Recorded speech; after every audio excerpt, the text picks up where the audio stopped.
All right, so this is going to be another bad movie review. This is going to be a review on 365 Days This Day. It's the second 365 Days movie.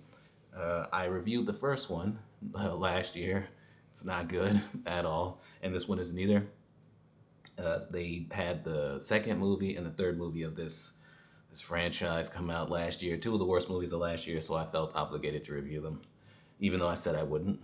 This one's directed by Barbara Bailoas and Thomas Mendes. I'm pretty sure they did the first one, and they probably did the third one too. This one has even less story than the first one, but it's somehow just as bad. It might even be worse, but whatever. Let's get into it. So, if you remember the first movie, Massimo, played by Michelle Morone, and Laura, played by Anne Marie Sakluka, they have I guess you can consider it a romance, I guess. It's more like rape, to be honest. Um, he kidnapped her and was keeping her in his mansion or whatever until she fell in love with him, pretty much. She had 365 days to fall in love with him. And after that time, he would just let her go. And he wasn't supposed to touch her or do anything in that time period. Of course, he did, because he's terrible. But eventually, she fell in love with him, whatever. At the end of that movie, she had gotten pregnant and things like that, but she hadn't told him yet. She was going for a ride with her friend, and they end up getting attacked in a tunnel, and she's believed to be dead. In this movie, it starts off with them getting married, and there's a line. I think there's like one line saying she lost the baby, and still hasn't told him that she was pregnant, and she lost the baby and all that, and somehow I guess she's okay. So they get married, and after that, they're just honeymooning, right? It's like the beginning of Twilight Breaking Dawn Part One, where it's just hey, it's the wedding, and then they're just on their honeymoon and things like that, fucking and stuff like that. So yeah, in this, they're just there's sex scenes, them walking on the beach, things like that, and then eventually they come home and they find their friend fucking around with one of the people that works for Massimo. I think they started to have a romance in the first movie, but they're fully having one now. I think they get like engaged at one point in this movie. They catch them and things like that, and this is where you get the first little piece of, I guess, conflict between Laura and Massimo, where he tells them to leave the room so that they can talk business. And she's like, "Oh, do I need to have a leash on me or something like that?" It's just so forced. It's like what kind of relationship you're in. You have to know how this relationship started. Come on. And the movie does have her, say something about it. Does acknowledge that this is a sick relationship that started in a really sick way. But it's like, yeah, but you're still with him though. We're still doing a romance with these two characters, so that doesn't really do anything. I admit, I know that our beginnings were quite rough or more like sick. You've kidnapped me, and this is sick. But I fell in love with you, and we are together because I decided. You cannot control people, and I won't let you control me. So there's a little bit more of them, fucking around. They're doing whatever on the golf course and things like that. They're them just fucking around, and then every now and then they'll kind of have a line or say something, and then a song will play and they'll fuck again. I mean, that's pretty much the beginning of this movie. Nothing happens for a good bit of it. Then they have another argument, this time about him. He mentions that he has a brother. Could have mentioned that he had a twin brother, but I guess he didn't. Yeah, we need the plot and what plot there is to happen. We need that terrible climax to happen. So she gets mad at him for not mentioning his brother before, and that's what really starts them drifting apart. They go to a party. They have an issue at the party. They're still kind of fighting, and then she sees him go off with the ex girlfriend from the first one, the one that pretty much almost killed her in the first movie. She sees him go off with her, and then catches them together, catches him cheating. So then she runs off with Nacho, played by Simon Susina, and he's the gardener of Massimo's mansion, his estate, pretty much. And they kind of have a moment. They've only met once at this point. They kind of had a moment together, so she feels comfortable enough to run away with him. They go back to his place. Immediately, it's like, okay, something's kind of off here. He's a little bit too nice, and he's living in a really nice place and everything by the beach. And it's like, but he's a gardener, so automatically there's something going on there. But she's naive enough to not really question it too much, right? She questions it a little bit, but not too much. So while this is happening, Massimo is, he's kind of going crazy or whatever. He's trying to find her. He doesn't know where she's at. He doesn't know what's going on, right?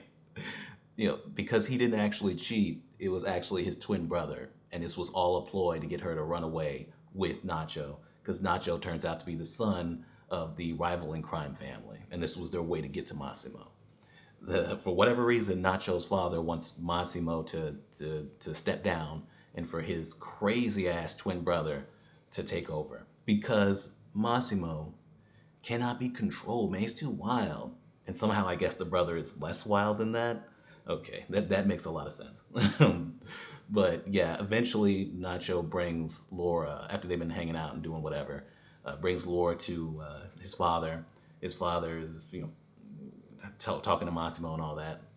But the ex or whatever from the first movie, her and the fake Massimo, his name is Adriano, have actually taken Laura. So at that point, Nacho and Massimo, they get together. They have like a slow walk to go take care of it. You think it's going to be a full shootout. It's really not. They just go there.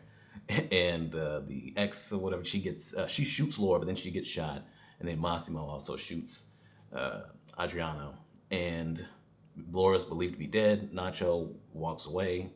And that's it. So we're doing pretty much the same thing from the end of the first movie, where Laura's believed to be dead, and she's most likely not because of the third movie. And I wouldn't be surprised if they don't even really touch on that she almost dies. Like, well, she's perfectly fine. I wouldn't be surprised if that's the case in the beginning of the third movie. But that's it. This is terrible, right? What I just explained to you, yes, it's just that bad with the evil twin brother and all that. But let's talk about positives, like I always do. It's well shot. The cinematography looks pretty good, nice lighting and things like that. The location looks beautiful. And I was thinking to myself, why do they put so much effort into making this look so good? Is it because they know how bad the script is? Because it's like, why are you wasting your time with such obvious trash? But whatever. I guess it's still something good there. So it's, at least watchable on that level. Also, the friend, Olga, it's a little weird that she's living with them for some reason or whatever, but that whole situation is kind of awkward. But I did like the friendship between Laura and Olga. I thought that was kind of touching in a way at points. And then my last positive is Nacho. Actor's not that great, right? Nobody in here is all that great acting wise. But I thought the character was all right?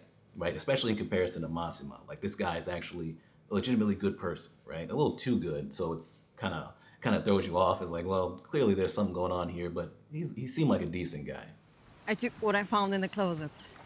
Maybe it's your girlfriend's. I think she prefers sporty style.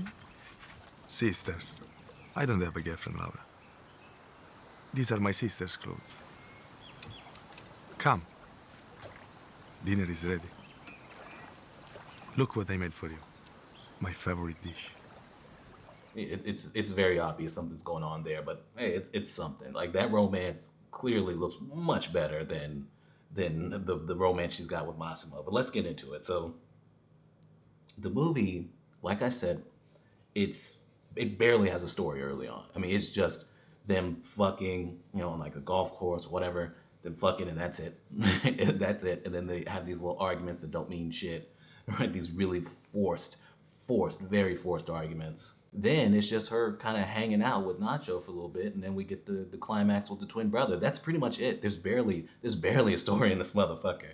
Like just barely. Like there's nothing, right? It still feels like a music video where it's just there's so many songs in this thing with the soundtrack. I mean, it is endless. They will go from saying what they will go from a song to them saying one line to going into another song to then going into another song. It is endless, right? They have to know that there's not much going on here, and so they're padding out the runtime for whatever reason. It's close to 2 hours long.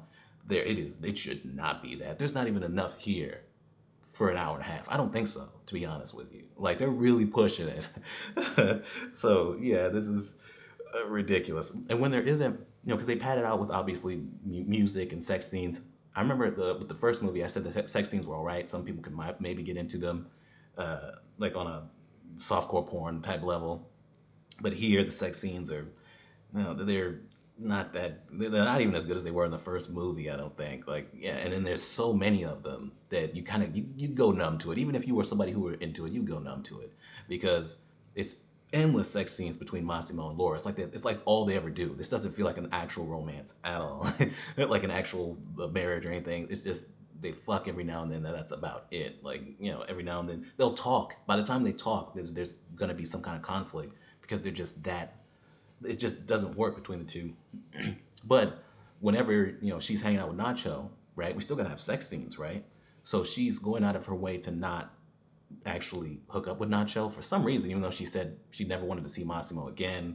Yeah, they haven't fully gotten a divorce yet, but you would think. I mean, they do kiss at a point, but so they can still have sex scenes going on though. She has sex. She has sex with Nacho, but in her dreams, right? She has these dream sequences of them hooking up. So that's how they get around that. There's just so little story going on in this bitch. Like so little. I was bored. Like I was missing lines of dialogue and things like that because I was like, none of it matters. Like you have Massimo. He's just upset that Laura left almost the entire movie while she's with Nacho. And it's like, that's it, right? He's supposed to be this mob boss, this mafia don, but he's not doing anything, right? You never see him, smuggling drugs or sex trafficking. That seems like it would be somewhat up his alley. The dude is like obviously sick based on what he did with Laura in the first movie. But there's none of that. It's like, what does he do? He keeps saying, "Hey, we need to do work. You need to step out of me and the guy that's fucking Olga. We need to do work." It's like, well, what work are you doing? What work is it? It's just like 50 Shades with Christian Grey. It's like, what does he do? Like, he has this big building with his name on it and everything, Bruce Wayne style. But like, what does he actually do? Like, none of the acting is all that great. Partially because their English is really bad because that's the common language they had between themselves. So if they're talking to somebody who speaks the same language, they'll speak in that language and we'll have subtitles and all that. And then if they're talking to somebody who speaks another language or whatever, they'll just speak English because that's their common language with each other. And so that automatically makes things awkward and weird. At certain points, it feels awkwardly dubbed because they just couldn't get the line. Be rational. I didn't make you come here. You came with me because you felt safe. No. You ruined everything since the moment you hid the truth from me. And I'm done with guys who think that they can do whatever they want. So yeah, that's there's that. It's poorly acted, poorly written, all that. The music video of it all. But then you finally get to the climax where he finally takes Laura to his Don father. I don't know why they waited so long. I don't know why they just bring her over there immediately. I don't know why he needed to court her first. I don't know. I guess to take her away from him. I don't know. The evil twin and the ex, they were working together on their own to kill her. So whatever. I don't know what the Nacho's father was actually trying to do with that, but you finally get to it. There's a conversation. You don't give a shit, right? Like I said, it doesn't make sense that you would want to replace Massimo with the even crazier brother, but whatever. The twin brother out of nowhere, not mentioned at all in the first movie. The father doesn't mention a brother, I don't think, in the beginning of the first movie before he dies. It's obviously forced. At the point where you write in an evil twin into your movie, maybe don't maybe not even make the movie at that point. But anyway, so they have this whole thing. Like I said, they go to the wherever this is that they took Laura, and Laura's just standing in the middle of the room, and then you get to see the evil twin, Ed. You saw him a little bit earlier, but this is where you really get to see him. He's barely in the movie, and he is so bad. Like somebody told this actor that plays Massimo, somebody lied to him. It was like, man, yeah, you're actually a pretty good actor, man. I bet you have some range. Like you could do this dual role. It is terrible. It is on the level like. This is like at the very least Razzie nomination level bad. But it's nice to meet you, baby girl. Do not call me baby girl. Where's Massimo? It's not too far, not too far. But I think that you have to wait a little longer. Sometimes I wonder if your child would have looked more like you. Or like her. It's a pity. It's a pity that we will never know. It's just ridiculous. It's just ridiculous. It's barely a climax. It's barely a confrontation. Like I said, they're not taking out people outside first or whatever. I thought it was going to be like something going on. Then I saw how much time was left in the movie. I was like, really? We're just kind of cutting to the ending like this? And I guess we were. And it's really just a standoff, right? With Massimo, Adriano, the twin brother, being doing all this other shit. But anyway, yeah, it's boring. I didn't care about any of the characters or anything really, for the most part. I didn't care about the story. What story is there? It's ridiculous. It's nonsense. Like other people have said, the first movie had rape in it. It's like, okay, well, this movie, yeah, it has the foundation of that, but you know, at least it's not in this actual movie, so maybe it'll be better. No, it's just as bad. It might even be worse because of how little story is actually in this motherfucker. It's so forced. It's so forced. The evil twin brother. Like, what are we doing here? But anyway, yeah, that's 365 days this day. I'm about to watch the third movie, so the review for that will be up pretty soon. And that's it. I'm gonna give it complete shit like I gave the first movie. I'm probably gonna end up giving that to the third movie, but we'll see. And yeah, that's it. Subscribe, and we're done.